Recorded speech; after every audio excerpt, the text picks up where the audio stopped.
Dans cette vidéo, nous allons voir comment écrire sous forme exponentielle le nombre z3 égale racine de 3 moins 3i sur 1 moins i. Donc là, on a une fraction, une division. Donc qu'est-ce qu'on va faire? On va d'abord calculer la forme exponentielle du numérateur, puis ensuite du dénominateur.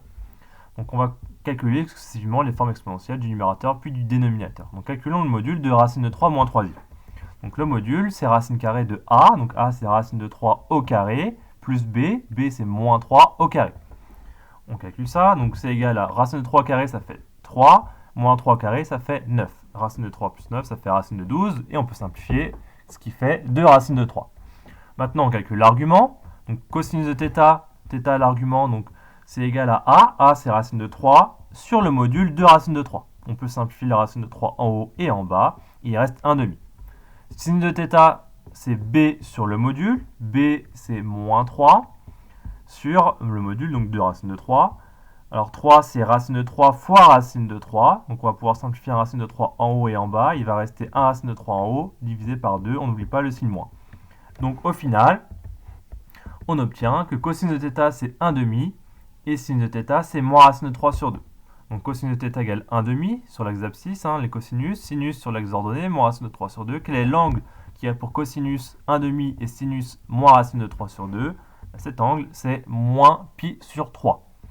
Donc, du coup, on revient à ce qu'on a fait précédemment. Donc, on a trouvé que θ égale moins pi sur 3. Donc, on a le module, on a l'argument, on peut trouver la forme exponentielle. Donc, la forme exponentielle, du coup, c'est r, donc 2 racine de 3, le module, exponentielle de iθ, i fois moins pi sur 3. Donc, moins i pi sur 3. Donc, voilà pour la forme exponentielle du numérateur. Donc on le renote ici. Maintenant, trouvons la forme exponentielle du dénominateur. Donc on calcule le module de 1 moins i, racine carrée de a au carré 1 au carré, plus, alors attention, b c'est moins 1, d'accord, plus moins 1 fois i. Donc b c'est moins 1 au carré. Donc du coup ça fait racine carrée de 1, plus moins 1 au carré, moins 1 fois moins 1, ce qui fait 1. Au final, on trouve racine de 2. On calcule ensuite l'argument. Donc cosinus de θ, c'est a sur le module, a c'est 1. Sur le module racine de 2, du coup, ça donne 1 sur racine de 2, ça fait racine de 2 sur 2, puisqu'on multiplie par racine de 2 en haut et en bas. Et même chose en bas, donc sinus de θ, c'est b, b c'est moins 1, on vient de le dire tout à l'heure, sur le module, racine de 2, égale, du coup, en multipliant par racine de 2 en haut et en bas, moins racine de 2 sur 2. Donc, du coup, on trouve ça pour cosinus et pour sinus. Donc, cosinus, c'est racine de 2 sur 2, sur l'axe des abscisses, les cosinus. Sinus, moins racine de 2 sur 2 sur l'axe des ordonnées. Donc quel est l'angle θ qui a pour cosinus racine de 2 sur 2 et sinus moins racine de 2 sur 2? Moins pi sur 4. Ou éventuellement, si on va dans le sens trigonométrique, 7 pi sur 4.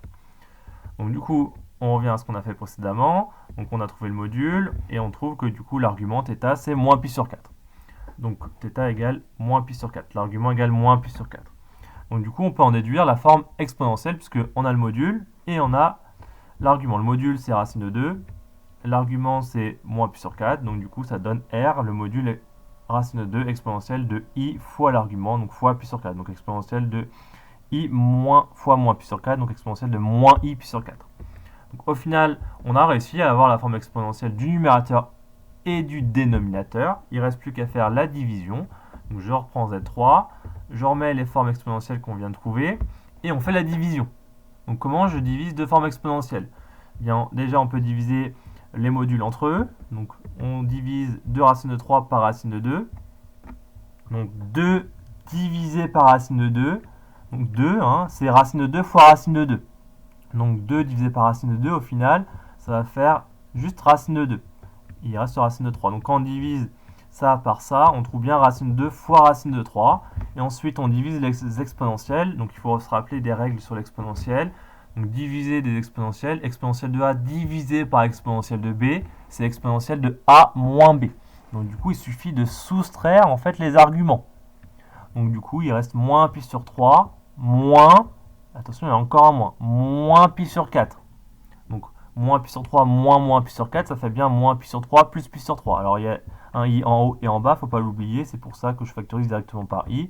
Donc on trouve ça en divisant. Alors là ensuite, on peut encore multiplier les modules, additionner les arguments en mettant au même dénominateur. Et donc on trouve racine de 2 fois racine de 3, racine de 6, et moins pi sur 3 plus pi sur 4. En mettant au même dénominateur, on trouve moins pi sur 12. Et donc du coup, on a trouvé que z3 égale racine de 6 exponentielle de moins pi sur 12 fois i. Donc on a bien écrit z3 sous forme exponentielle.